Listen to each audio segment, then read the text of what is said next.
then do this. This is the Coin Show Podcast.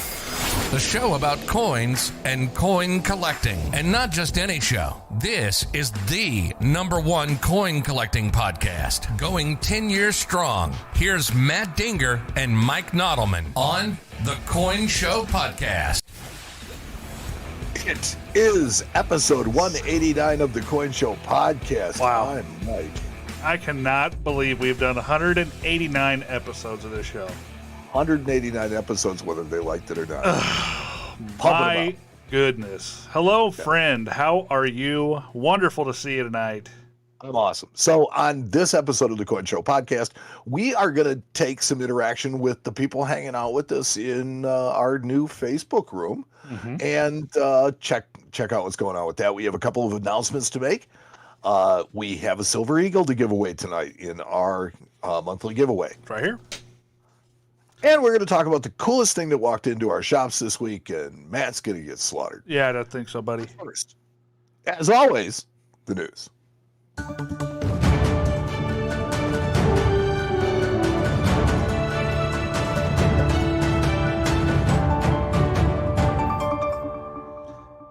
Okay.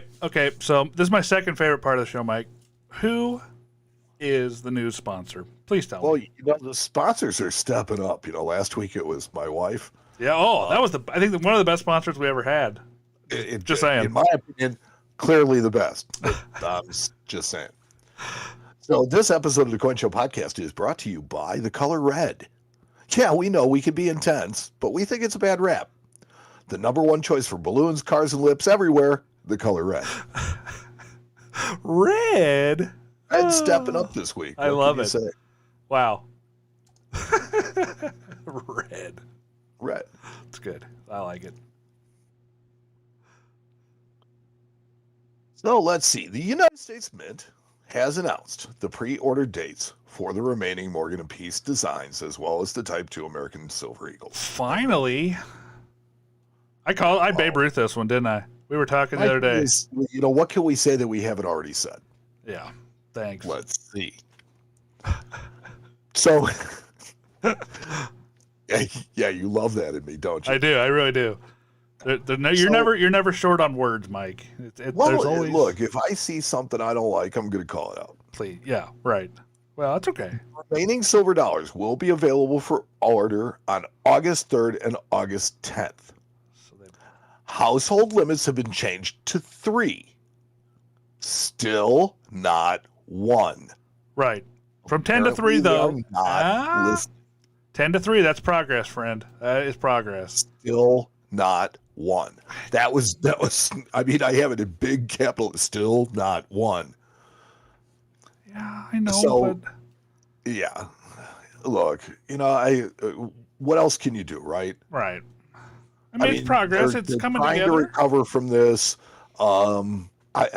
It's really funny because in doing my news tonight, I was doing some research and I went to the Mint website. And when I went to the Mint website, I'm sitting there looking at the product schedule, and all of a sudden, this little thing pops up and says, "Hey, let me know if you're interested in any of our products." It's like I felt so much like going, "Yeah, the Morgan dollar." One of those old chat bots that pops up to get you to customer service. Yeah, it's not really any person or anything. It's just an algorithm. I can only imagine the messages that they have gotten over the last couple months. I bet there's some gold in there. Yeah, so I'll bet you there's some real fun in there.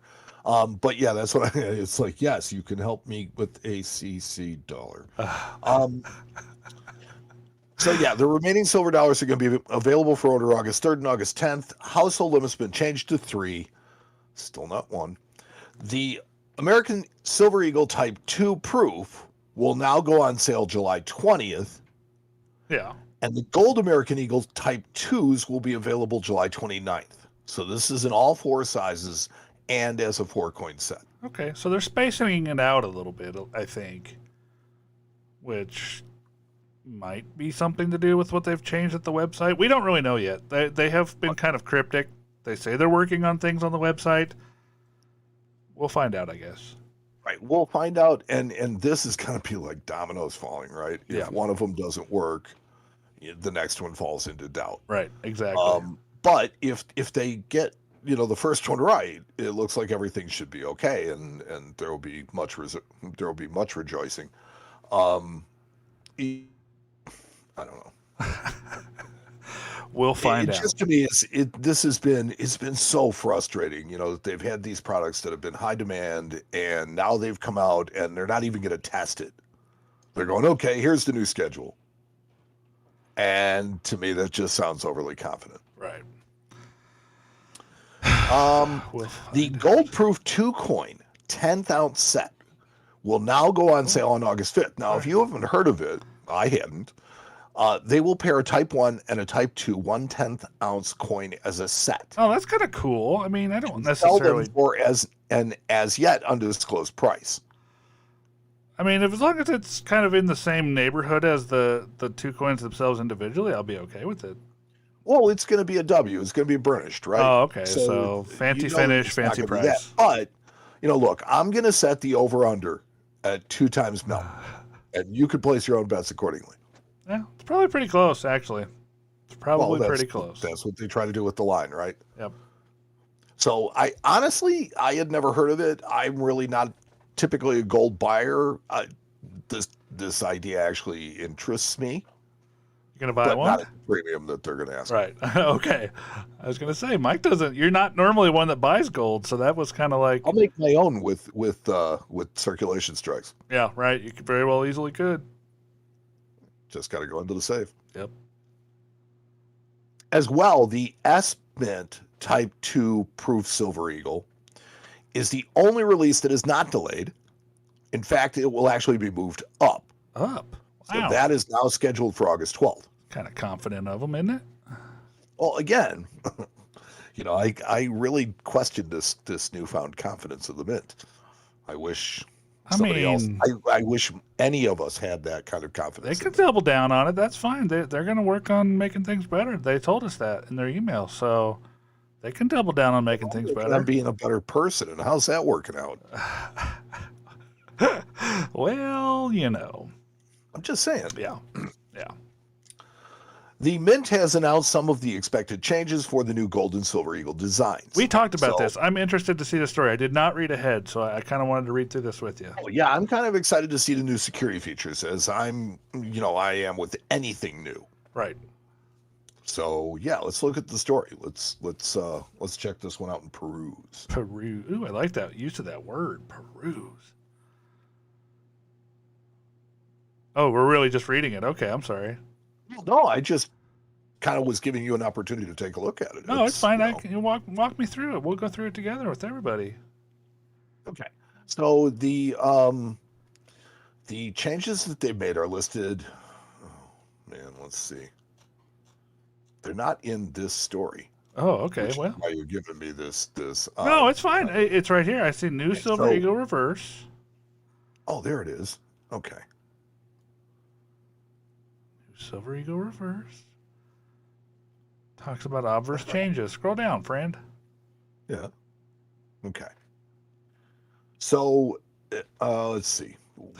Probably the most obvious of these is going to be there's going to be a space between two of the reads, and it's going to be at 12 o'clock on the reverse and at 6 o'clock on the obverse. Oh yeah, you can actually provided the coins stay oriented correctly. You can actually see it here in the picture that they have right above the R of America. You can see that little gap there. Huh. Yeah, between the and R of America. That's kind of cool. I mean, but how does that stop them from just knocking out a read when they're faking these things?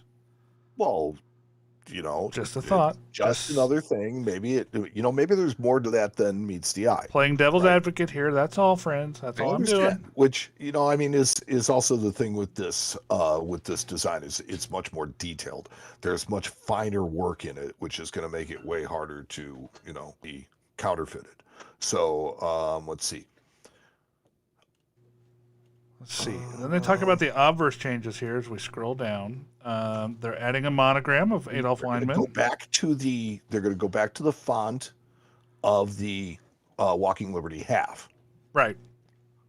So they're going to change that. So that's going to look a little odd for now. Yeah, they're Go ahead. Oh, I was just going to rattle off all the different changes here on the obverse. I like how they put adding the monogram of the designer Adolf Weinman, or AM. No, that's AW. Yeah. To the right field below, in God we trust. The letters in that motto are thicker than the first two words, are closer to the last two. Yeah. Liberty's palm and finger joints are less defined, and the foot with the sandal is further from the rim and less defined. So the funny thing is, there's going to be these noticeable differences in the new obverse as well, because it's not just the same old obverse. It is a brand new obverse. It is being reworked. It is obviously there are changes that are happening. You know, I expected to see just a regular old Silver Eagle obverse with a new reverse, but that's not what we're getting. We're getting something different. A new coin. Yeah. We're getting a new coin. And this is where, I've said what they had to do, and it made a whole lot more sense as to their priority of having, their urgency with wanting to get it done, was the fact that these coins are going to be harder to counterfeit. That's the plan. That's what they say. And that was what it was all about. That was why they wanted to do it, the beginning of this year, and then they couldn't. And so they decided to do it mid-year, which is always a train wreck. Right.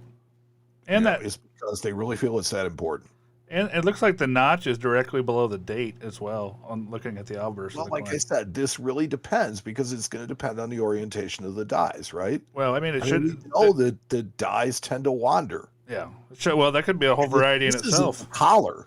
Yeah. That could be a whole variety in itself of newness. Yeah, the wandering notch. The wandering notch, just like the long knock and there's a bunch of other funny words. And I love the fact that they're finally recognizing Adolf Weinman. For sure. Coin. Yeah, and I think I wonder how long it's going to take to get the bullion versions, fired out there quick enough to get them into people's hands. They say they're going like usually at the beginning of the year, by about the maybe the end of the first week, beginning of the second week of the year, they actually have the Silver Eagles out, so you can get them by the 10th of January usually. I wonder if these new ones are going to be fired out that quick as well. Okay, well, I don't know, look, I never want to preach to you as far as me knowing something, right? But it's been explained to me this way, that what the Mint does is they make them up way ahead of time, right? Yes, they stop making Silver Eagles sometime usually around October. Right. And they start making up the next years, because when the people show up to take delivery of these, they're not taking 100,000 of them. They're taking a couple million of them, right? It's armored cars lining up for monster box after monster box after monster box. Yes. So because of that, they have to make up a lot of them ahead of time. Now with this new Type 2, they've been making them now for probably a month and a half. Yeah. And that makes sense. Has been one of the things that has squeezed the supply of Silver Eagles that's been in the marketplace right now. Why the premiums have continued to be just ridiculously high for Silver Eagles is because the Mint hasn't been making them for a while now. Yeah. Yeah. So I mean that's just my thought. I think possibly the most interesting part of this whole exercise to me is that they've taken a design that we know.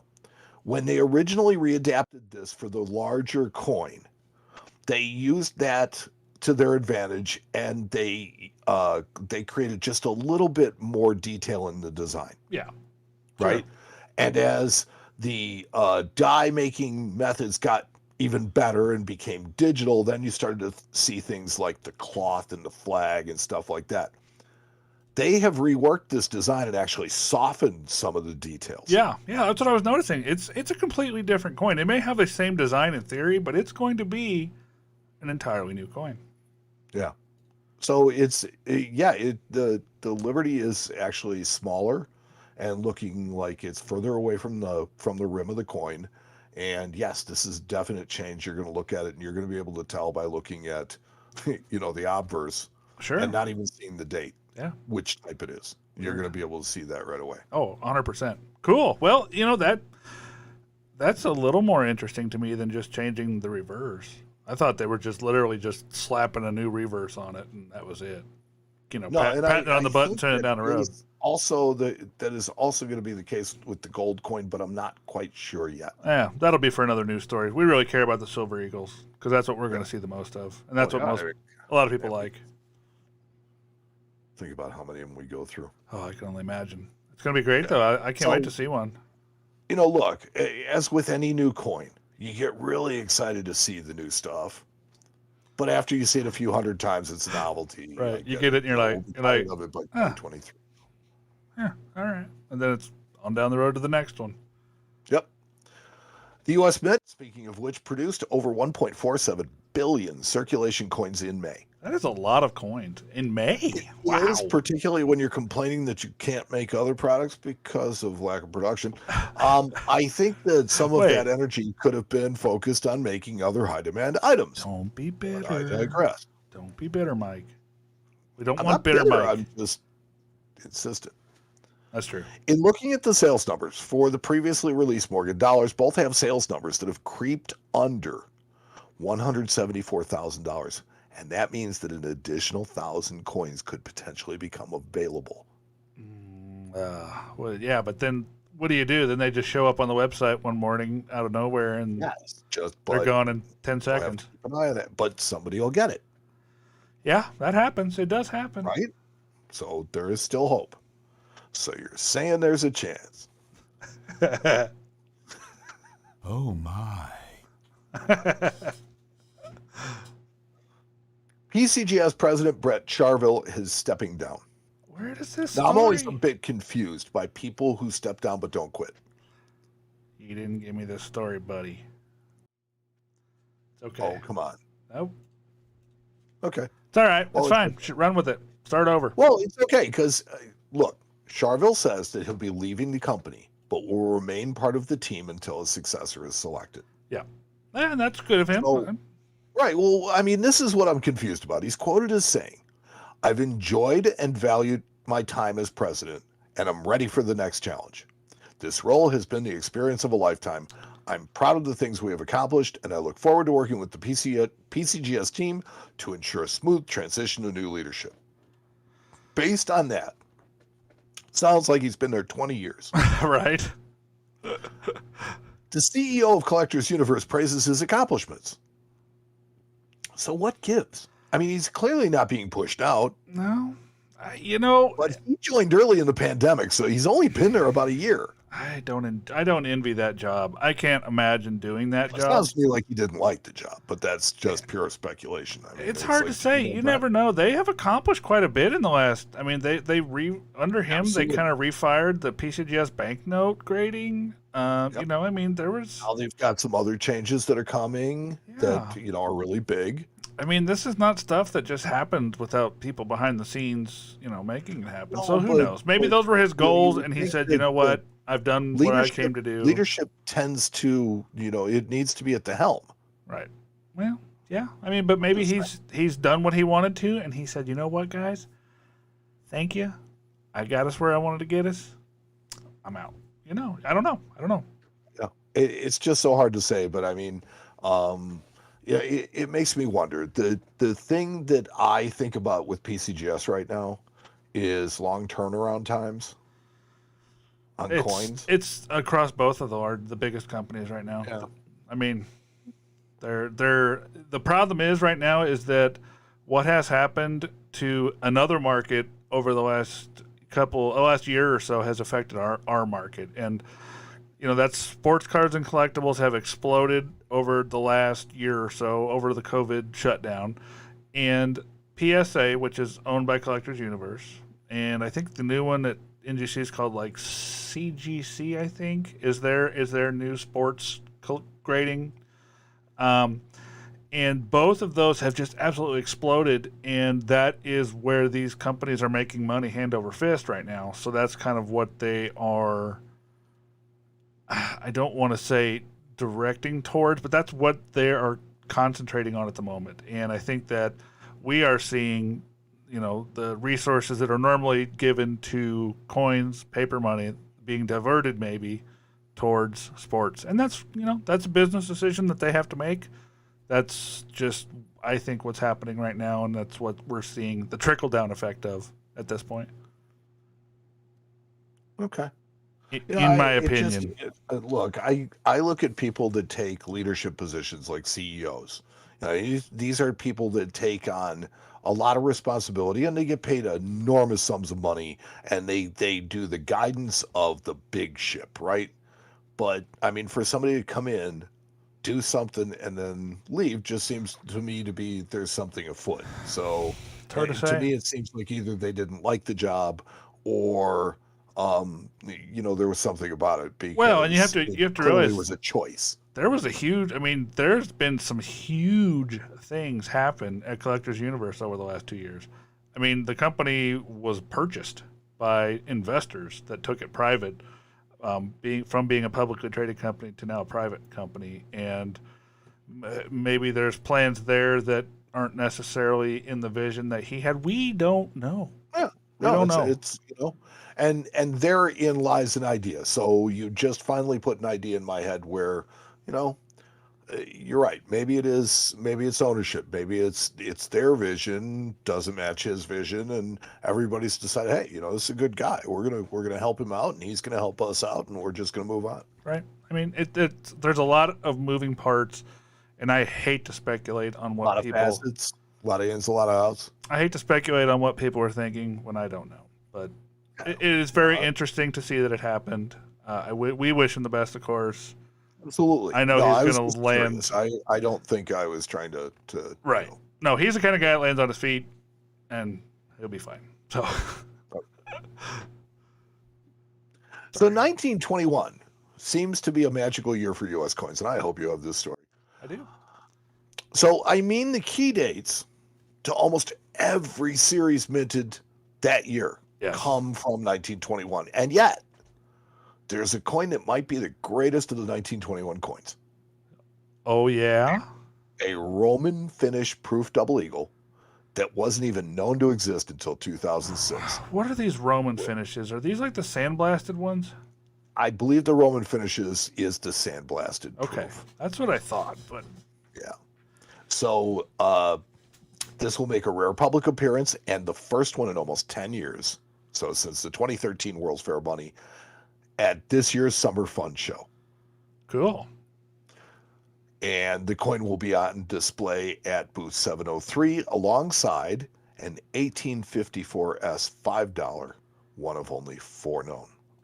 That's a rare. Those are both exceedingly rare coins. Yes. Yeah, so it's interesting to note that this particular $5 gold piece was discovered after the theft of the DuPont specimen of this same coin. But experts are so convinced this coin is not the DuPont specimen that according to the Coin Week article, the DuPont family has declared in writing that it has no claims to the coin, that will be exhibited at the Fun Convention and offered at auction by Heritage along with the 1921 proof double eagle later this year. Wow, that's interesting. The coins will be part of Heritage's Platinum Night auction at 2021 World's Fair Bunny this August. I bet they had to take a good hard look at that coin before they made that determination, because you get one very rare coin, one of 4 known stolen, and then later on a new one pops up, and you can only, I think the first thing. Here's another one. Yeah. Oh, yeah, that's a different one. Oh, no, not this one. Yeah. Right? I suspect they had to take a good hard look at that one. Wow. So the 21 proof, the Roman finish double eagle.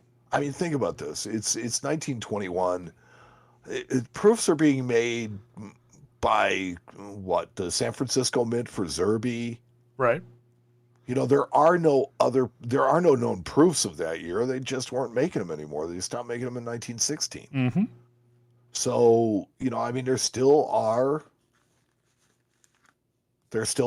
coins that I guess were made as favors.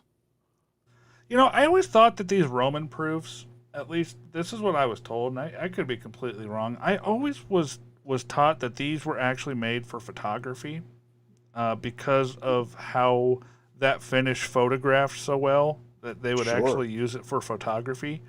That makes a lot of sense. Yeah, and that may not be the case with this one, but I do believe that that's why they did it, at least with some of the coins they chose to do it with. But, yeah, I don't know. That's a good question. I don't know why this coin exists. Yeah, but it's an absolutely stunning coin. But yet, let's figure that one out. It's a proof $20 gold piece. This ain't Gordon's. That's going to Hard be for that to not be stunning. That's going to be like heart stopping. Yeah, it's going to be way out of my price range too, friend. Now, also at auction this August at the World's Fair Money is a 1794 flowing hair dollar, Okay. graded AU55 by NGC with a CAC sticker. Okay. This coin is the finest known and only recently authenticated. Wow. But it was held of a southern UK coin dealer for the past 25 years. So apparently it wasn't hiding. No, right? it just wasn't here. But it wasn't making a lot of noise either. Right. And I'd be willing to bet that the dealer received a lot of misinformation about the coin and was likely told more than once that it wasn't real. Well, if you look at the picture of this coin that we have up here, you see all these lines going across it. Those are actually what they call adjustment marks. And adjustment marks, you never see on counterfeits. I've never seen on counterfeits, at least. But you find them on genuine coins all the time, and those were because they actually had to adjust the weight of the planchet by hand. So they took a file and just filed off a little silver. So that they did that before they struck it.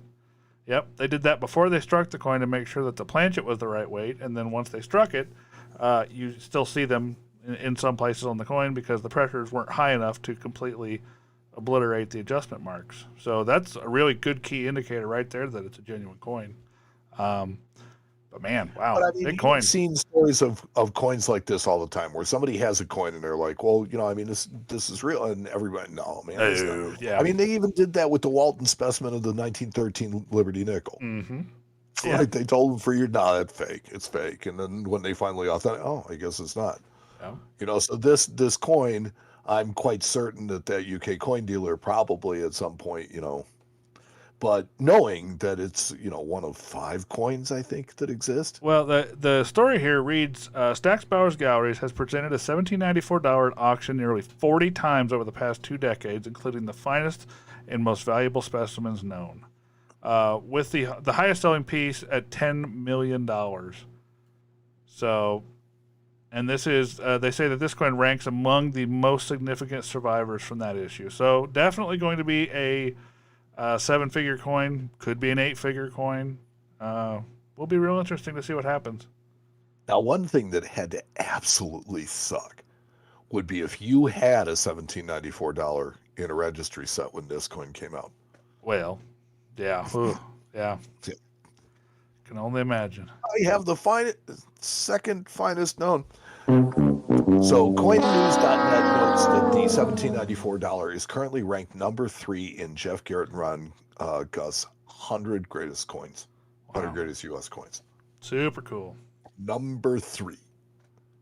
And it's like, and yet here's another one. Yeah. And this one's an AU.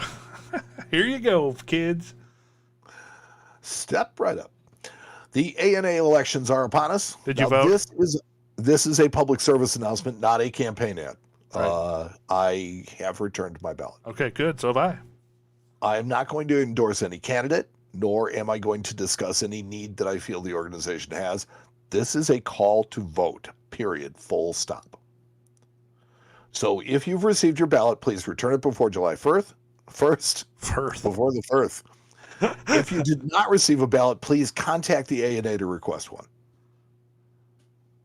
There you go. Vote. Remember to vote, everybody. It's not important who you vote for. It is important that you vote. And not like they say up in Chicago, vote early and vote often? That is true. Okay. Yes. Vote early, vote often. Oh, sorry. It's a Chicago tradition. That's right. I saw a thing on Facebook the other day that says, yeah, my best friend said he missed Chicago, so I busted his car window and stole his radio. Last episode, we talked about the Canadian commemorative type dollar coins. Yes, we did. And they have picks, so here we are. All right. Here is the birthday coin, the baby coin, the wedding coin, and the O Canada coin. Now, I love these designs. Yes. And I think about this, and I kind of had this. Let's start with the first one. Let's start with the birthday coin. But here's an overall thought, that if they were to make these every year, they could probably create a thing, right? And if like they created a thing, they could enjoy the seniorage of a kind of accidental commemorative program. Well, yeah, maybe. That's funny. That's actually not a bad idea, really. Right? They could change designs every year. They create these. People will get them. They can charge a premium for them. It's kind of great. It's like Canadian state quarters. Kind of. Well, they actually did their own territorial No, I know. and I was just or kidding. provincial. Excuse me. You didn't have to come That in was there where with I learned that. about I know. none of it. I know. People would have none of it. So, anyways, the birthday coin's interesting. It's literally someone handing you a gift. It says, "Here you go. Here's a wrapped gift with 2 hands. Enjoy." And then Her Royal Majesty, of course. Of course. And then she's never amused. And then the baby coin. They have a hand theme going on here because we have a baby hand and an adult hand. Nice. Going with the hands again. Do we have more hands? No, we have a car. No, this is a wedding. This is a wedding. So this is your traditional wedding, cans being dragged behind a car. Yep. That was actually a really cool design, though. Yeah, it conveys the point very well, because if you look at that, you say, those two just got married. So, perfect. Did you drag cans behind the car when you got married? I know that they painted my car. Yeah, no, we didn't drag cans either, and I got married like 15 years before you. Yeah, I know they painted my car. They might have had stuff dragging. I don't remember. Really old world tradition. It really is. And then continuing with the hand theme, we have the 2021 O Canada dollar with a hand holding a miniature Canadian flag. Yes. Interesting. So I just really like the designs. I like new designs. I think that, anytime you take something like this where you bring, new coin, new stuff, I just like it. You know what? I have a feeling they're going to be very handy. Yeah, no, I think that this is actually something that, the United States Mint creates a congratulations set and a birthday set every year, and they're very popular, right? But they put coins in them that are already available someplace else. These are coins that are purpose-made and purpose-driven just for this. Right. Well, I'm going to try that joke again just in case you didn't get it, Mike. I think these coins are going to be very handy. Yeah. Yeah, there you go. Yeah, I don't have my... It's okay. It's all right. That's okay. So here's my take on irony. The final coin in the Big Cats on Tiny Coin series is now available. Big Cats on Tiny Coins. We need a theme song for that. Yeah, every time we talk about it. It needs a Wayne's World kind of theme. It does. Big Cats on Tiny Coins. Woo, woo, woo. Yeah. There we go. We just made it. Come on. It's a half a gram. It's the size of your pinky nail. It's a teeny tiny little coin. And if you've got a really big pinky. Yeah. Big really small pinky. On tiny coins. It's just... So, look, they couldn't do anything with the design on these because there's just no room. Right. So what is it really?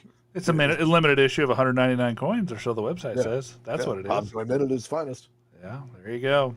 Cougar. Big Cats on Tiny Coins.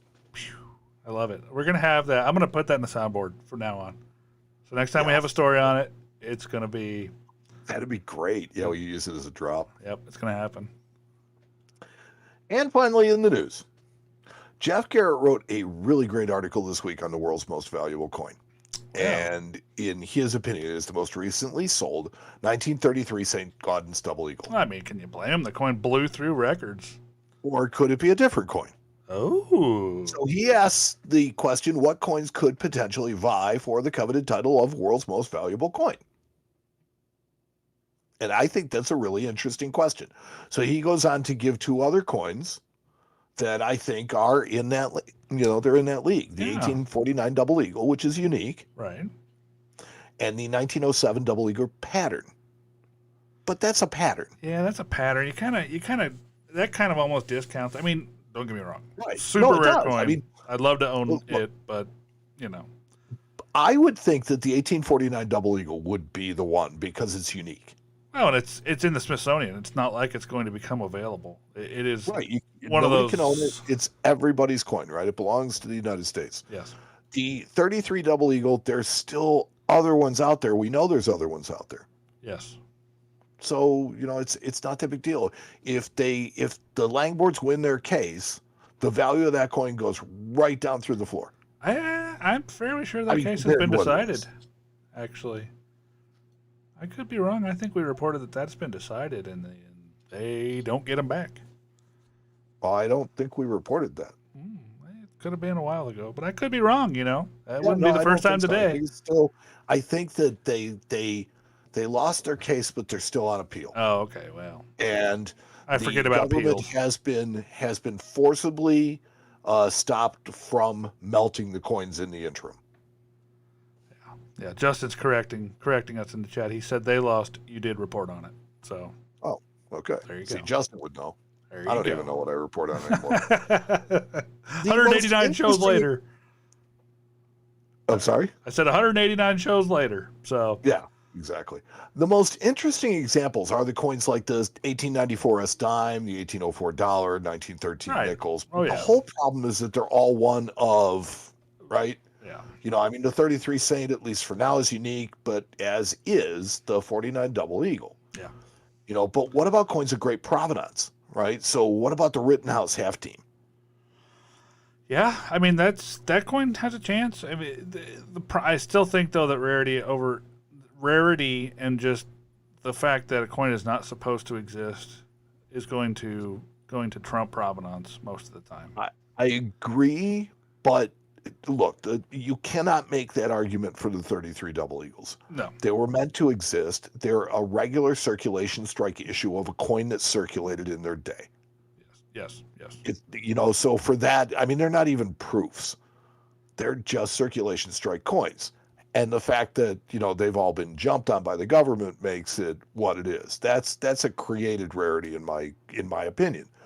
But the only reason I think about like the Rittenhouse half team is because it's the first coin struck by the United States. If you go back to when we were talking about the Columbian Exposition, how you mentioned, this is the first commemorative half that was struck by the United States. Yeah. So, I mean, those are the coins that I'm talking about that I think could compete with a coin like the 1849 double eagle, the 07 double eagle pattern, and the 33 St. Gaudens. Well, it'll be interesting to see. I mean, this is uncharted territory now. Seeing a coin go for almost $19 million at auction, that's pretty insane.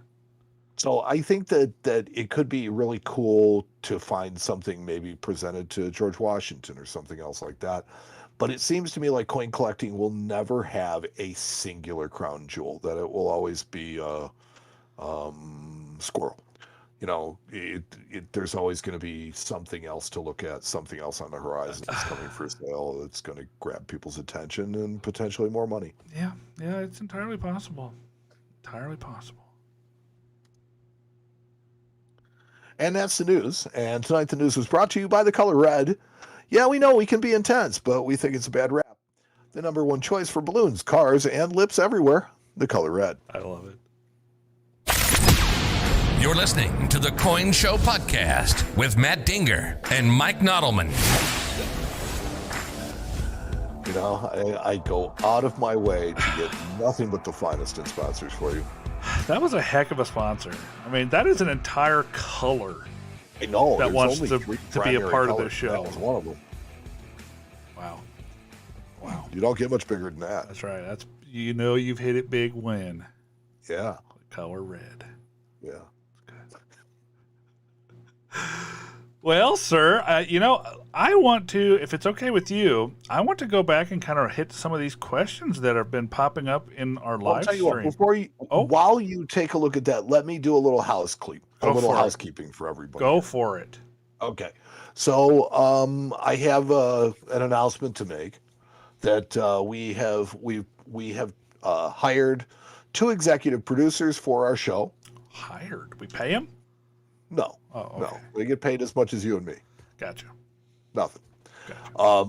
So we brought on 2 executive producers, Barry Swan and Justin Irvin are going to be our executive producers of the EPs. They are going to run the behind the scenes show, which is going to actually make things a little easier for Matt, particularly because he's been trying to do 15 things while he's doing the show. And we just think that for the sake of his sanity and the show and the content, that it'd be nice to have somebody else there, kind of helping out. And we appreciate that so much. Yes, we absolutely love these guys for doing that.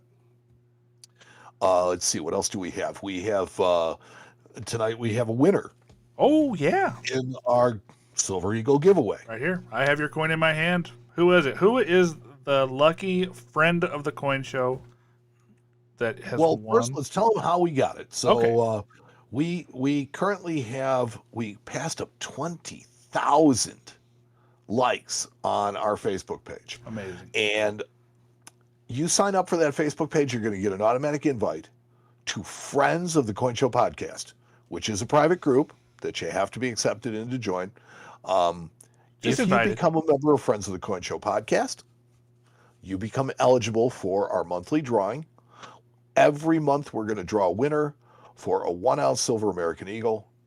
In December, we're not only going to give away a silver eagle, but we're going to give away a 10th-ounce gold eagle. Yep. And all you have to do is be a member of Friends of the Coin Show Podcast. It is literally the easiest contest in the world, guys. I mean, find me an easier one. Exist? Truly. Yeah.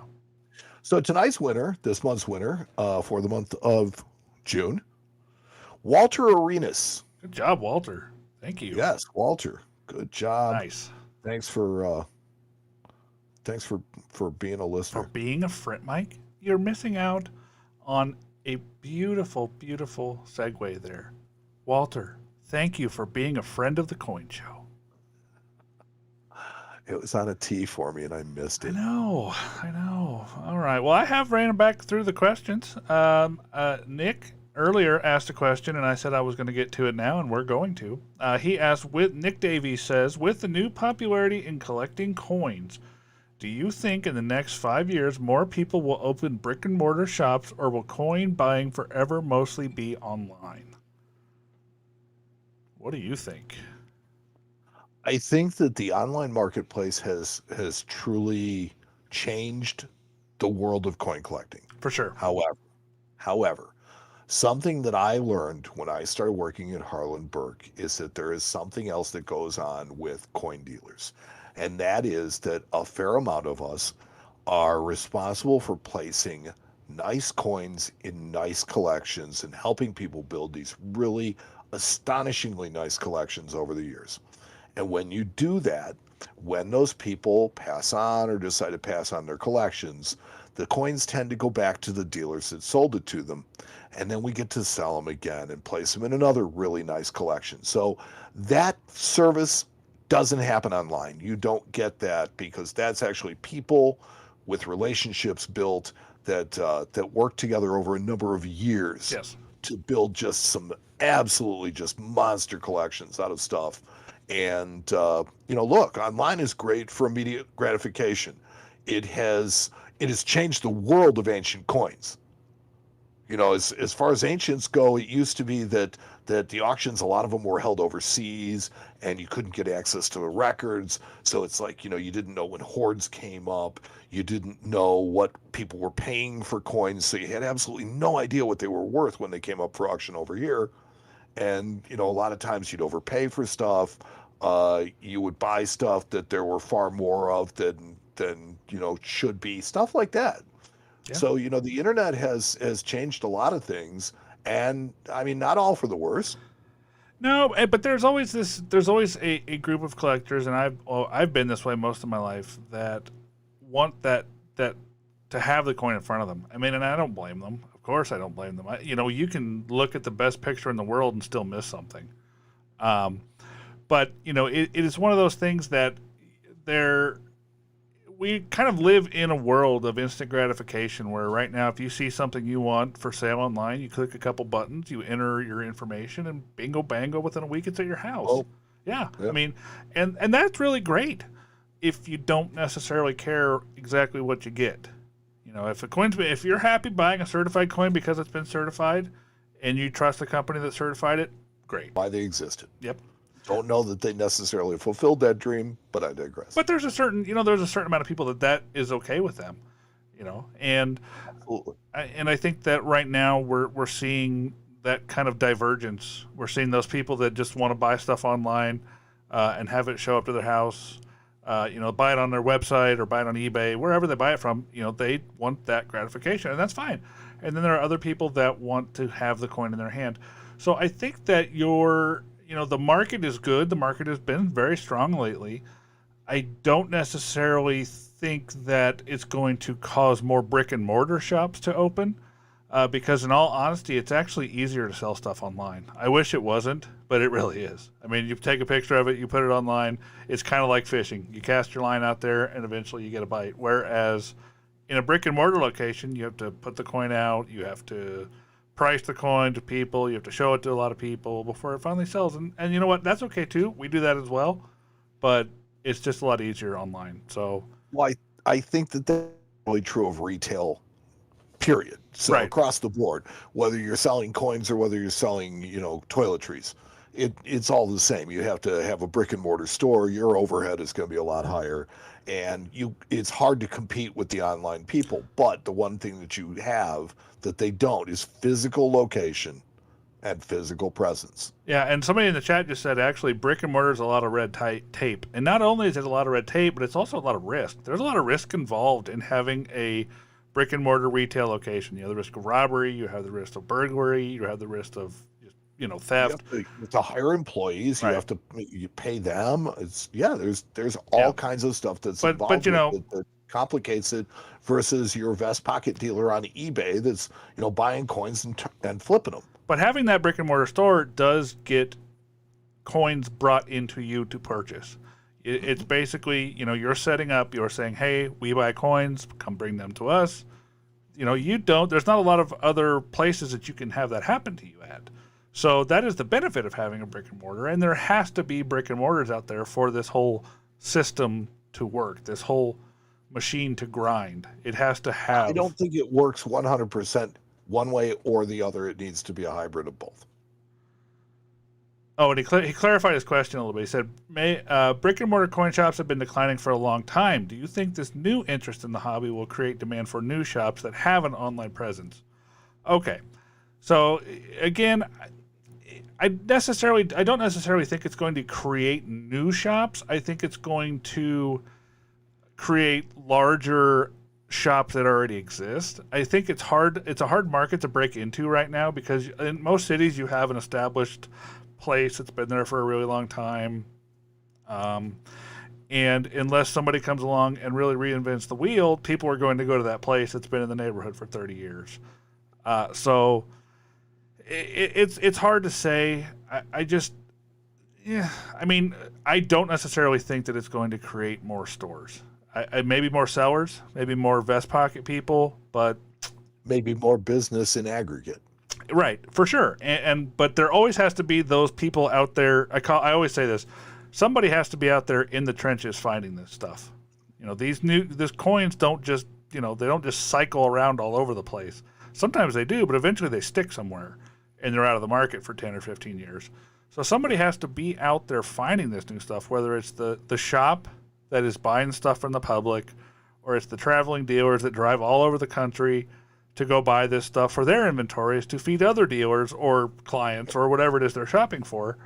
It's a big cycle, and I just don't necessarily think that an influx of new establishments is going to change much and going to happen. I think that the interest in the hobby is definitely peaking. It's definitely coming back. It hasn't Sure. been this strong. I would love it, but I would expect that as look. Here's a way to think perfectly. about this. How many cash for gold shops have you seen popping up lately? None. Right. You know why? Right. Because they feel like it's just not the time for that, and I think that kind of trickles into the coin business as well. Gold is almost where it was when there was a cash for gold shop on every corner. I mean, it's not that far away from that particular level, but do you see new cash for gold shops popping up every corner? No, they're not there. So I don't know. I don't know, but I just think that the market just doesn't support an influx of new establishments at this point. And I could be wrong. I could be backwards, but that's just my opinion. Well, I think that interest has been higher, but I think somebody described it perfectly today when they said that us coming out of the pandemic is almost like spring. Right. It's almost like a long winter, and now spring is coming out, and you're starting to see signs of life, and things are starting to branch out back to what they were. Well, what they were means what they were, and that means the interests and all that other kind of stuff. So, Well, yes, we've kind of enjoyed a little bit more of this homebody stuff, and we probably will have a little bit more of it, but I wouldn't expect it to be a permanent thing. yeah, and I think that being that we did go through a pandemic and that we were forced to shut down for an extended amount of time, forced dealers to either adapt or die. You either adapted your business to a lot of them died. Right, and you either become able to adapt your business to a solely online presence, or you just don't make it. Yep. So I don't know. So Interesting even question. the brick and mortar shops had to do online business this year, or they just couldn't have made it. Yeah. If you were not selling online and you were forced to be shut down, you're not here anymore. Your bills didn't get paid. Sorry, you're gone, and that's unfortunate. But that's the world that we're in right now, and that in a way kind of sped up the decline of places that weren't embracing that online, that online establishment in that market that we're dealing with. So, Yeah. Interesting question. Thank you. Wow, we really hammered on that one, didn't we? We did. I like it. Well, any good question is worth hammering on, I think. Yeah, for sure. All right. Well, sir, do you want to get to the part where I'm going to whoop you? Yeah, I'd like to see that part. I'll go first. It's going to happen this week. I'll go first. I'm Okay. going first. You go first. And now for the coolest thing to walk in this week. A competition segment between Matt and Mike to see who's had the coolest thing walk into their shops. Who'll win this episode? Let's find out. Matt? Mike? Who's got the coolest thing? You wish. All right, let's jump right into this. I'm going to show you guys my coolest thing. My coolest thing is a token from Mike's hometown of Chicago, Illinois, from a place called Schulen's Bar. Schulen's Bar was on 1800 North Halstead Street. Mike, where is 1800 North Halstead Street? Do you know? 1800 North Halstead Street. Let's see. 1800 North. North. Means that it is just north of River North, just north of the Art District here in Chicago. So Schulen's was a bar, and they started in the late 1800s, and it was a family bar, and they were one of the places in Chicago where a lot of the traveling magicians stopped. They would perform for people. They would, and Matt Schulen, who was the proprietor when this particular token was made, was also an aspiring magician in his own right, doing card tricks mostly. But what Schulen's, in my opinion, is most famous for, and what is depicted on this token, is Matt Schulen walking around the bar with a bowl of goldfish, challenging anyone that would like to swallow a live goldfish. That was a thing back then. Yes, it was.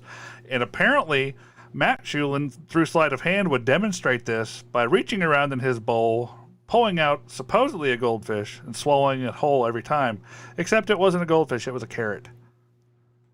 So Matt Schulen got a bunch of people in his establishment to start swallowing actual live goldfish. It was really popular among college guys for some strange reason. I can't imagine why.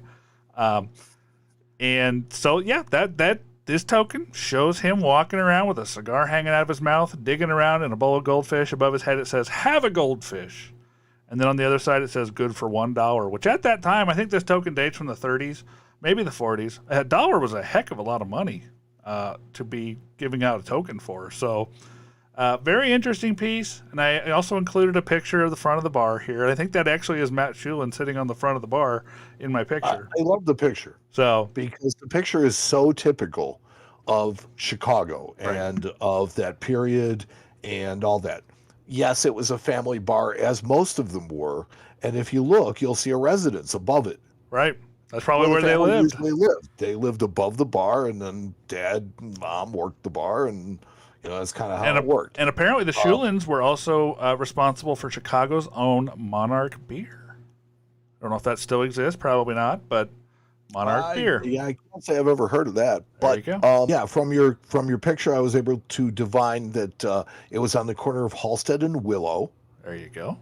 Okay, and knowing that the street numbers were changed in 1909, that means that this dates after that, because it shows North Halsted. There you go. So it's a nice token. It's really cool. Cool. There you go. I told you I was going to whoop you. What do you got? Well, let's see. So, earlier this week, I can't really tell you who owns it. No. I can't really tell you what our plans are to do with it. Okay. All I can really do is show it to you. Because this is a thing that kind of lives on its own. I can't see it very well. I know. The picture's on. But this is a pine tree shilling. Certainly. So there's the obverse, there's the reverse. You see it as 12, 1632, and 12. The 12 is the shilling. So it's 12 pence. It's a shilling. 1652. And, pardon me? 1652 is what the date is. 1652. Okay, I'm sorry. And this was minted by the colony of Massachusetts. Yes. These things are exceedingly rare. And they don't, I can't tell you I've ever seen one before, even at an ANA show. And you can't tell us anything about it except that you had it in your hand and you got to take a picture of it? I can't tell you anything more about that because you know how this business works sometimes. I do. I understand. So I really can't talk about it. But what I can tell you is that I was walking past my boss's desk and it was just laying there. Cool. I'm like, what's that? He goes, what do you think it is? They're like, really? And he goes, but then I started looking at it. It's like, so this thing is beat. It's kind of had a rough life. I'd really like to see some better shots of that thing because. Yes, I would have loved to have taken better shots, and had it not already been gone by the time I realized that the photos were horrible, I'd probably done a little better for you. Now, this was the coolest thing to walk in this week. That's pretty cool if it turns out to be a genuine pine tree shilling. Yeah, if it turns out to be the genuine article, it's worth what? Somewhere in the neighborhood of thousands. It's multi-thousands, sure. Yeah, 40 grand somewhere in there is what we think. I don't know about that much. It had to be pretty high grade to be worth that much. Yeah. I will also tell you that I had this walk into my shop this week. Oh wait, hold on. I gotta get back to us. The coolest thing. Let's see. What's that? Oh, somebody cut out a peace dollar. That used to be really big. A peace dollar. So the story with this is really cool in the fact that when I was a little kid, I would go to the local mall, and in the local mall, we had our coin shop, our little brick and mortar coin shop, and they had these sitting in the case. But I was 8 or 10 years old. Right. I don't think I remember that, and I'd never seen one since. And I was like, okay, they have had to be mirror proofs, ultra cameos, something like that. You just can't be remembering it right. And then one walked into the store. And you remember, you were like, ding. I absolutely had to have it. So I bought it, and I walked over to the desk with it, and I showed it to my boss, who looked at me very unimpressed. And he says, so? And I said, well, honestly, I really bought it because I wanted it. He just threw it at me. He says, just take it. I'm like, well, thanks. That's funny. Well, that's pretty awesome. I've actually, one of the very first coins I ever came up with when I was a kid, I think was one of those cut like a walker or something that you see all the time. I think I had one of those I think I still have it somewhere in this mess. Oddly, since then I've seen another coin. There was a 50 peso that came in. Wow. I've never seen a 50 peso like that. Yeah, 50 peso. I bought a large cent. For those of you who don't know, is 1.2 ounces of gold. Yeah, I bought an 1846 large cent last week that somebody had done that too. I had never seen it done on one of those before. I'll just send you a picture of it this week. Maybe I'll post it on the Facebook page or Instagram. I expect it with silver because silver's relatively soft, sure. right? Yeah. You know, I mean, I wonder how many jewelers saws they busted making this thing because, you know, I'm sure they did quite a few. Yeah. Wow. Yeah. Well, sir, can you believe that we just wrapped up another episode? After this, we only have 10 more episodes until 200. And each episode being an hour long, that's like 200 hours of content. It's like more than a week straight of content we have put out. We should never subject anybody to that. No, never, ever. We should apologize for that. Yeah, we're sorry. Put a toxic warning on it. All right, buddy. Well, you got anything you need to say before we get out of here tonight? No, but I would like to thank everybody who showed up tonight for the pre-chat. Yeah, that was I'd like fun. to thank our new executive producers, Barry, Swan, and PFC Justin Irvin. Yep. For helping us do everything on this side of the glass. And our thanks to Ernesto for being our Facebook guy and for doing all the stuff that he does. I'm excited about the Facebook space and how that's going to translate with us having, you know, that new place for us to hang out. You should come hang out with us. We're going to try and do this before the shows now. Yeah, I think so. About 10 or 15, maybe 20 minutes of just kind of hanging out with you guys, shooting the breeze, talking about coins, and then we'll get into the show. That's what we're going to do ahead of time now. And that's more fun than music, for sure. It definitely is more fun than music. Yeah. Let's see. Also, another housekeeping piece is that we will not be doing a patron show next week. That's right. So next week is 4th of July, and you know what? Everybody needs to spend the weekend with their families, or the people they love. Go see some fireworks. Yeah, enjoy America. Fun. I'm going to take my kids to fireworks for sure. Yeah. Hope you're listening, kids. Fireworks. Yeah, you're going out. Hey, it was amazing. We had socks returned to full capacity. Wow. This week. Wow. Yeah, so in Chicago. Wow. They still couldn't fill the place, but wow. I call that one like I see it too. You know, right. Here's the thing: I would have been the biggest fan of Jerry Reinsdorf and that's our owner, and been on his side throughout the whole thing. But what they did was they built this monstrosity and they put the upper deck on top of 3 levels of skyboxes. Weird. So the seats start where the light towers were on the old place. Okay, and go up from there, and they're really steep. So after 15 years of not being able to fill it because of that, they chopped off the 10 top rows, and they put a new overhang roof on it, so it protected some of the seats a little bit better. It looked nicer. It was just a better aesthetic for the whole thing. And his whole response to that was, because now it seemed like people liked it and they were showing up a little better. He says, well, if I knew people wanted obstructed vision seats, I'd have just built the place like that. So, I mean, for him to have said that, he gets what he gets. There you go. Where'd that come from? But my socks are, they're in first place. Yeah. So, where'd they come from? Well, I don't know. I was just wondering that. I just kind of went off on a tangent. Tangent Mike in the house. All right. Well, for the Coin Show podcast, I'm Matt. Yeah. I'm Mike. And we will talk next time on the Coin Show Let's do that again. Let's do that again. I'm going to edit this out anyways. Really? Maybe. So for the Coin Show, I'm Mike. And I'm Matt. And we'll talk to you next time on the Coin Show. You've been listening to the Coin Show podcast with Matt Dinger and Mike Nottleman. The boys will be back soon with another informative and entertaining episode. Meanwhile, you can follow the show on social media at The Coin Show on Twitter and Instagram, and on Facebook at facebook.com/The Coin Show. You can also join their private group. Just search Facebook groups for Friends of the Coin Show and request access. But if you want to take it to the next level and support the Coin Show podcast, you can go to www.patreon.com/The Coin Show. If you subscribe at the $5 a month level or higher, you'll have access to Not the Coin Show podcasts on the off weeks, as well as other surprises reserved for our patrons. Visit our website at coinshowradio.com or download our podcasts on Apple Podcasts, iHeartRadio, Spotify, or wherever you download your podcasts. This has been the Coin Show Podcast.